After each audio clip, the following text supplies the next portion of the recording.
We all know that it takes 2 hours. Wisconsin goodbye is 2 hours long. Absolutely. Staples of a Midwest goodbye. Go. I'll start. You slap your knee, you say, Welp, I spose. Yep. Time to go. Mm-hmm. Time to go. And then what happens? You say that at 8 o'clock on Christmas and you leave at midnight. Yeah. Yep.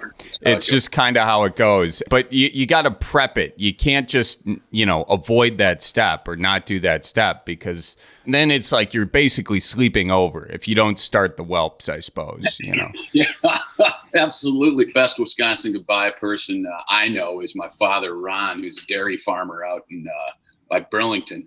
And that guy, he could say goodbye. I think he's still saying goodbye to somebody right now.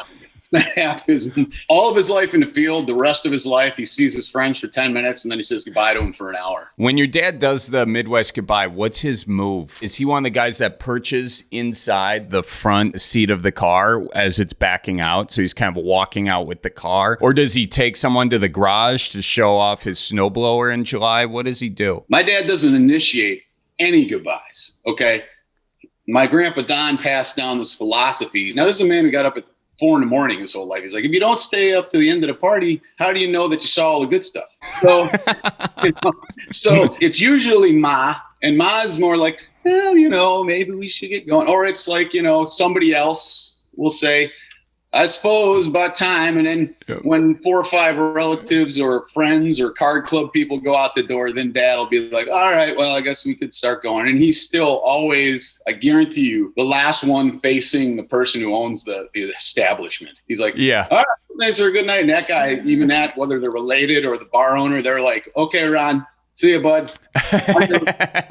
They got to say goodbye to him. Yeah. Yeah. Now, I am not going to tell you that I make best Wisconsin brat, but I make one of the better ones out here in LA. One of the great accomplishments of my life was when the first Memorial Day or whatever that we had out here when I moved, I was at my buddy's barbecue. I went to the grocer and I was like, they had every type of thing, but they didn't have brats. And I was like, do you have any Johnsonvilles or U-Zingers, brats? And he's like, I think I have like 2 in the freezer section in the back. And he brings out these 2 things of brats. So I grab them and I said to the butcher, I said, dude, telling you, there's a lot of Midwest people out here. You put out some Johnsonvilles, you're going to sell them. Next time I come back, about 2 weeks later, it's where I was chop all the time. He's like, I started putting out brats and they're selling. Well, then the next holiday came and he had like a whole shrine with Johnsonville brats.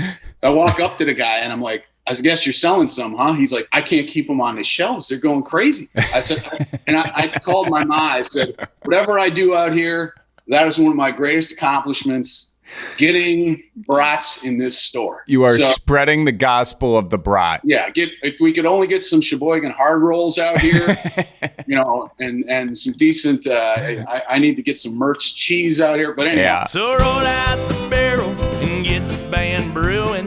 Life's got you down, just keep her moving.